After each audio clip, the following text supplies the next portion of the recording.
স্বাগত জানাচ্ছি খাতুন হসপিটাল মধুসূদন, সাথে আছে আমি শামীম জাহেদি। রাজনীতির মাঠটা এখন নির্বাচন নিয়ে বেশি চিন্তিত। এই কারণে অর্থনৈতিক ব্যবস্থাপনা ধরে রাখা কঠিন হয়ে পড়বে বলে মনে করছে এশীয় উন্নয়ন ব্যাংক। এই অবস্থা চলতে থাকলে আগামী বছরে জিডিপি প্রবৃদ্ধি কমে যাবে বলেও মনে করছে এই ব্যাংকটি। আজ আমাদের আলোচনার বিষয় এডিবির মূল্যায়ন। এই নিয়ে আলোচনা করতে আমাদের সাথে স্টুডিওতে রয়েছেন ডিসিসিআইয়ের জ্যেষ্ঠ সহসভাপতি নেসার এম খান এবং বিআইডিএস এর রিসার্চ ফেলো ওয়াজেদ হাসান শাহ। তবে মূল আলোচনা যাবার আগে দেখিনি একটি প্রতিবেদন। চায়ের স্টল থেকে নীতি নির্ধারণী পর্যায় পর্যন্ত সব জায়গায় একই আলোচনা, উদ্বেগের বিষয় আগামী নির্বাচন। সরকারের প্রধান বিরোধী দলের মতভেদ চলছেই, নির্বাচন কি প্রক্রিয়ায় হবে এ নিয়ে নানা আলোচনা সব মহলে। এমন অবস্থায় অর্থনীতির ব্যবস্থাপনা ভেঙে পড়ছে বলেই আশঙ্কা এশীয় উন্নয়ন bank এডিবির। Consumer and investment demand ব্যক্তি ও প্রাতিষ্ঠানিক বিনিয়োগ চাহিদা নেই বললেই চলে। রাজনীতিকরা নির্বাচন নিয়ে এত বেশি চিন্তিত যে অর্থনীতি নিয়ে তারা ভাবতেই পারছেন না। culture sector growth is expected to rise. Political stability is an essential precondition. অর্থনীতির কাঠামো ধরে রাখতে গেলে রাজনৈতিক স্থিতিশীলতা খুবই জরুরি। অর্থনীতি এমন একটি বিষয়, একবার এ থেকে পিছিয়ে পড়লে পরবর্তীতে তাকে এগিয়ে নিয়ে যাওয়া অনেক কঠিন হয়ে পড়ে। There you have better conditions for growth. ভিত্তিবছর পরিবর্তন হলেও চলতি অর্থবছর শেষে জিডিপি প্রবৃদ্ধি 5.8% হবে বলে ঘোষণা দিয়েছে এডিবি। এডিবির যুক্তি হচ্ছে আগের বছরের তুলনায় রপ্তানি কমে গেছে। এছাড়া ব্যক্তি ও প্রাতিষ্ঠানিক বিনিয়োগ কমে যাওয়াকেও প্রবৃদ্ধি কমে যাওয়ার বড় কারণ হিসেবে দেখছে তারা। Major challenges are, as I mentioned, political stability is absolutely essential. এই মুহূর্তে চ্যালেঞ্জ হচ্ছে অবকাঠামো উন্নয়ন, বিশেষ করে গ্যাস ও বিদ্যুৎ সমস্যার সমাধান। বিভিন্ন জায়গায় দক্ষতার অভাব চিহ্নিত করে তা বাড়ানো। নাগরিক জীবনে মান উন্নয়ন জরুরি। Reforms. Addressing, for example, urban congestion. বাংলাদেশে এখন সবচেয়ে বেশি দরকার ব্যবসার পরিবেশ, উন্নত অবকাঠামো ও দক্ষতা অর্জন।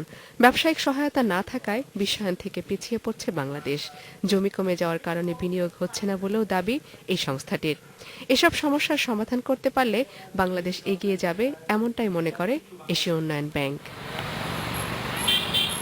জিমি আমির, ইন্ডিপেন্ডেন্ট নিউজ, ঢাকা। দেখলাম প্রতিবেদনটি আমরা। নাসির এম খান এবং জনাব ওয়াজিদ হাসান শাহ, আপনাদেরকে স্বাগত জানাচ্ছি এই অনুষ্ঠানে। জনাব খান, আপনার কাছে প্রথম প্রশ্ন। এডিবি আমাদের একটা বড় উন্নয়ন সহযোগী প্রতিষ্ঠান, তারা বলছে যে আমাদের এবারের প্রবৃদ্ধি হার কমে যেতে পারে। তার একটা প্রধান কারণ তারা সে দেখছে যে রাজনৈতিক অস্থিতিশীলতা। আমরা ধরে নিচ্ছি সামনে দিনগুলোতে আমাদের দেশে রাজনৈতিক অস্থিরতা বিরাজ করবে। একজন ব্যবসায়ী হিসাবে আপনার কি মনে হয় যে সামনে যে জিডিপির প্রবৃদ্ধি কমে যাবে, এর পিছনে আসলে রাজনীতির এই অস্থিরতা কতটা দায়ী? এটা to some extent yes, but এটা অনেক কিছু ফ্যাক্টরের উপরে ডিপেন্ড করবে যে আমাদের জিডিপি পদ্ধতি কি দাঁড়াবে। গ্লোবাল ইকোনমির উপরেও অনেক কিছু নির্ভর করছে। আপনি দেখেন রিসেন্টলি ইউএসএতে তাদের গভর্নমেন্টের যে বাজেট নিয়ে যে একটা তর্ক বিতর্ক চলছে এবং অনেক কিছু হল্ট হয়ে আছে, তো সেখানেও একটা ইউএস ইকোনমিতেও কিন্তু প্রভাব ফেলবে। তো এখন বড় বড় দেশ যারা আমাদের থেকে যারা প্রচুর পরিমাণ প্রোডাক্ট ইম্পোর্ট করছে, তাদের ইকোনমিতে যদি এফেক্ট করে, তো আমাদের জিডিপিতে অটোমেটিক্যালি সেটারও একটা ইম্প্যাক্ট পড়বে। শুধু যে রাজনৈতিক অস্থিরতাটা না, it's part of it of course, but পুরোটা এটার উপরে আমরা ক্যালকুলেট করলে মনে হয় এটা ঠিক হবে না অ্যানালাইসিসটা। Thank you. জনাব শাহ, আপনার কি মনে হয়? আমি অবশ্যই চিন্তিত। আমাদের নেসার ভাই যে কথাটা বললেন যে দের আর এক্সটার্নাল ফ্যাক্টরস, আমরা যদি আরো কাছে দেখি, ইন্ডিয়ায় রুপি ডিভ্যালুয়েশন হয়েছে ভিস দ্য ইউএস ডলার। ওদের কম্পিটিটিভনেস, এক্সপোর্ট কম্পিটিটিভনেস কিন্তু বাড়ছে। এবং আমি গতকালই পড়লাম এক জায়গায় যে ওদের এক্সপোর্ট গত 6 মাসে গার্মেন্টস এক্সপোর্ট 14% উপরে বেড়েছে। এখন এইগুলি তো ফ্যাক্টর আছে। তার মধ্যে যদি আমাদের দেশে আমরা যেটা জানি 72,000 কোটি টাকা উদ্বৃত্ত তারল্য আছে ব্যাংকিং সেক্টরে, এটা ভালো লক্ষণ না। যারা ঋণ নিতে পারেন, অনেকে ঋণ নিতে চাচ্ছে না। আবার অনেক সময় দেখা যাচ্ছে যারা ঋণ নিচ্ছেন তারা নিয়ে খেলাপি হচ্ছেন বা হয়তো অন্যদিকে ডাইভার্ট করছেন ফান্ডটা। এইসব কারণে আমি বেশ চিন্তিত। তার মধ্যে আছে আমাদের গত 3 মাসে, এই বর্তমান অর্থ বছরের প্রথম 3 মাসে রেমিটেন্স ইনকাম গত বছরের একই সময়ের থেকে কিন্তু সামান্য হলেও কমেছে। এবং দেখা যাচ্ছে যে আমাদের বিদেশে কর্মী পাঠানো কিন্তু অনেক কমে গেছে। ওদিকটাও আমরা দেখছি। আচ্ছা, এইসব কারণে আমি যথেষ্ট চিন্তিত এবং আগামী মাসগুলো কিভাবে যাবে তার উপরে কিন্তু অনেক কিছু নির্ভর অনেক কিছু নির্ভর করবে আমাদের করছে। ভবিষ্যতে। ধন্যবাদ জনাব শাহ। জনাব খান, জনাব শাহ বলছিলেন যে ব্যাংকগুলোতে 72,000 কোটি টাকা অলস হয়ে পড়ে আছে। একজন ব্যবসায়ী হিসেবে আপনারা কেন লোন নিচ্ছেন না, কেন, সমস্যাটা কোথায়? আচ্ছা, এখানে যেটা আমরা বললাম যে অনেকগুলো ফ্যাক্টর কাজ করে। একটা জিনিস হলো যে আপনি দেখবেন যে আমাদের দেশে যে রিজার্ভ ডলার, আপনি যদি ইন্ডিয়ায় যদি দেখেন ফরেন রিজার্ভ বেড়ে গেছে। কারণ কি? আমাদের ইম্পোর্টটা কমে গেছে। একটা হলো ক্যাপিটাল মেশিনারিজের ইম্পোর্টটাও তুলনামূলকভাবে কমে গেছে। তার কারণ হলো যে আমাদের যে ইনফ্রাস্ট্রাকচার, লজিস্টিক, যে পাওয়ার, গ্যাস, একটা আমি শিল্প প্রতিষ্ঠান করব, সেটা কোনো ঠিকমতো নিশ্চয়তা আমরা পাচ্ছি না। তো আমি যদি শিল্প খাতে বিনিয়োগ করি, আমি যদি গ্যাসের লাইন না পাই, ইলেকট্রিক লাইন না পাই, তাহলে তো আমি টাকাটা ফেরত দিব কেবে? এবং অনেক শিল্প এইভাবে রুগ্ন হয়ে গেছে এবং ঋণ খেলাপিও হয়ে গেছে এই ইনফ্রাস্ট্রাকচারের অভাবের কারণে। তো এইসব দিক বিবেচনা করেই কিন্তু আমরা ইনভেস্টমেন্টে একটু স্লো ডাউন হচ্ছে, আগাচ্ছে না। কিন্তু রাজনীতি কি আপনাদেরকে কোনোভাবেই একটা ওয়েট অ্যান্ড সি মোডে কি ফেলছেন আপনাদেরকে? কিছুটা তো of course we are concern, because election হবে, এটা তো একটা ডেমোক্রেটিক কান্ট্রিতে এটাই স্বাভাবিক। এটা একটা প্রসেসে যায়। কিন্তু যেহেতু আমরা বিগত ইলেকশনগুলো একরকম ভাবে হয়েছে, এবার একটু ডিফারেন্ট, স্ট্রাকচার ইজ ডিফারেন্ট। এখন দুই দলকেই একত্রিত হয়ে একটা সিস্টেমে আগাতে হবে। তো যে কারণে আমরা কনসার্ন যে কি হবে, কিভাবে হবে। তো we are all concern like everybody else. ধন্যবাদ জনাব শাহ।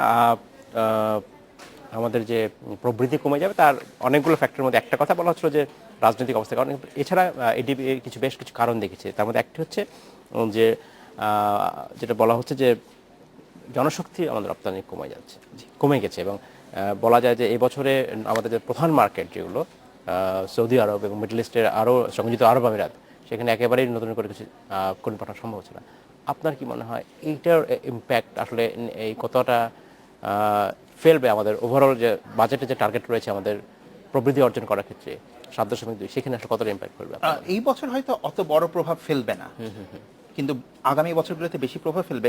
এই কারণে যে সৌদি আরব হলো আমাদের নাম্বার 1 রিমিটিং কান্ট্রি। সেখান থেকে গত অর্থ বছরে আমরা $3.8 বিলিয়ন পেয়েছি। ইউএই নাম্বার 2, $2.8 বিলিয়ন আসছে গত অর্থ বছরে। আচ্ছা, এই দুইটা দেশ আমাদের 45% ইনওয়ার্ড রিমিটেন্সের জন্য রেসপন্সিবল।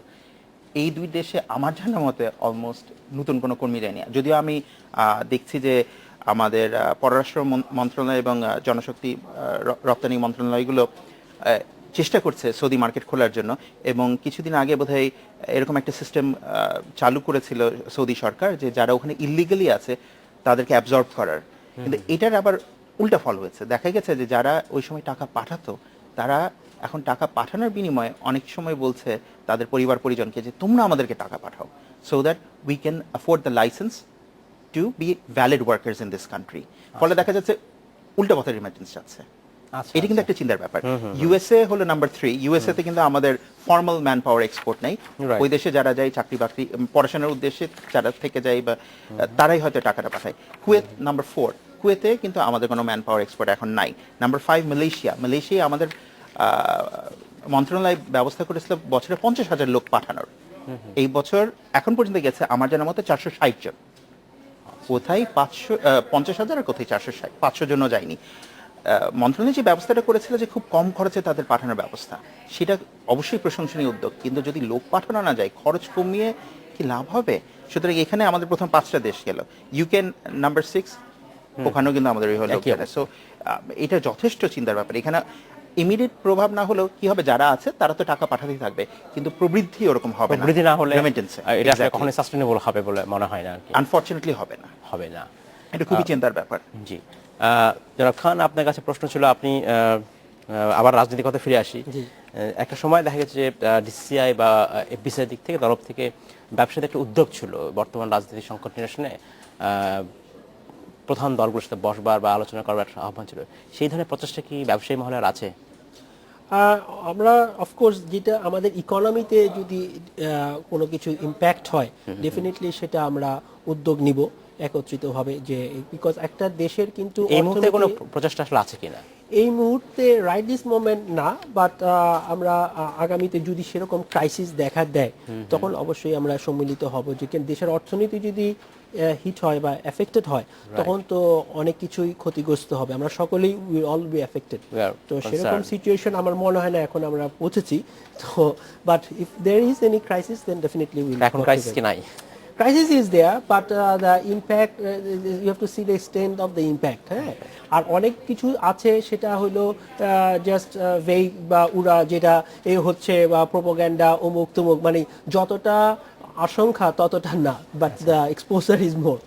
ওকে, ধন্যবাদ জনাব খান। আমাদের সময় হচ্ছে বিরতি যাবার, ফিরে এসে আমরা কথা বলবো। সময় হলো একটু বিরতি যাবার, ফিরছি শীঘ্রই, সাথেই থাকবেন।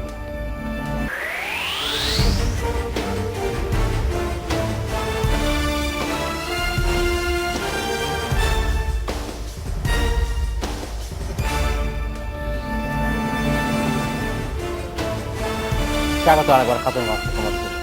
আজ আমরা কথা বলছি বাংলাদেশের অর্থনীতির প্রবৃদ্ধি উন্নয়নে এডিবির মূল্যায়ন নিয়ে। এই নিয়ে আমার সাথে কথা বলছেন, স্টুডিওতে রয়েছেন ডিসিসিআই এর জ্যেষ্ঠ সহসভাপতি নেসার এম খান এবং বিআইডিএস এর রিসার্চ ফেলো ওয়াজিদ হাসান শাহ। জনাব শাহ এবং জনাব খান, আপনাদেরকে স্বাগত জানাচ্ছি অনুষ্ঠানে আরেকবার। জনাব শাহ, আপনার কাছে প্রশ্ন এবার আমার, ইন্টারেস্ট রেট আমাদের দেশে অনেক বেশি বলে সবাই বলে থাকি, আমরা ব্যবসায়ীরা বলছেন। এই ইন্টারেস্ট রেটের বৃদ্ধির কারণে ইনভেস্টমেন্ট যে হচ্ছে না, এটা একটা বড় কারণ বলে ব্যবসায়ীরা বলছেন। আপনার কি মনে হয় যে আসলে ইন্টারেস্ট রেটটা কমতে পারে কি হিসাবে, কি কেন কমবে, কিভাবে কমানো যায়? আমার ব্যক্তিগত অভিমত হলো অবশ্যই এটা বেশি। অনেকেই বলেন যে ব্যাংকগুলো এখানে অনেক সময় কার্টেল হিসেবে কাজ করে। they decide যে we're not going to lower the interest rate any further. Right. এর জন্য দেখা যাচ্ছে যে একটা সমস্যা আছে, অনেকেই এটা তারা বলেন, অনেক তাদের কস্ট অফ ফান্ড অনেক বেশি, তাদের কস্ট অফ ফান্ড অবশ্যই বেশি। আমরা এখন দেখি ইনফ্লেশনকে যদি আমরা 7 থেকে 8% এর মধ্যে ধরি, দেখা যায় যে ফিক্সড ডিপোজিটে 1 বছর ফিক্সড ডিপোজিটে সাধারণত 12% এর মতো যদি দেওয়া হয় তাহলে তার থেকে ব্যাংকে লাভ করতে হলে তো তার থেকে বেশি চার্জ করতে হবে। আমরা স্প্রেড যদি 5% ধরি তাহলে ইন্টারেস্ট রেট আসে 17%। এন্ড 17%-এ যখন আমাদের দেশে এত হরতাল, এত অবরোধ হতে থাকছে, তখন কিন্তু একটা বিজনেস কি লোন নিয়ে চলতে পারবে? এক্সিস্টিং বিজনেসের পক্ষেই এক্সপ্যান্ড করা মুশকিল, সেখানে নিউ বিজনেস কিন্তু ডিসকারেজ হবে। আমি এর মধ্যে স্মল এন্ড মিডিয়াম এন্টারপ্রাইজ নিয়ে একটা সার্ভে করছি। আমি বাংলাদেশের 7টা ডিভিশনেই বিভিন্ন জায়গায় এই জরিপটা করেছি। প্রত্যেকটা ডিভিশনে একটা আরবান এবং একটা রুরাল সাইটে গেছি।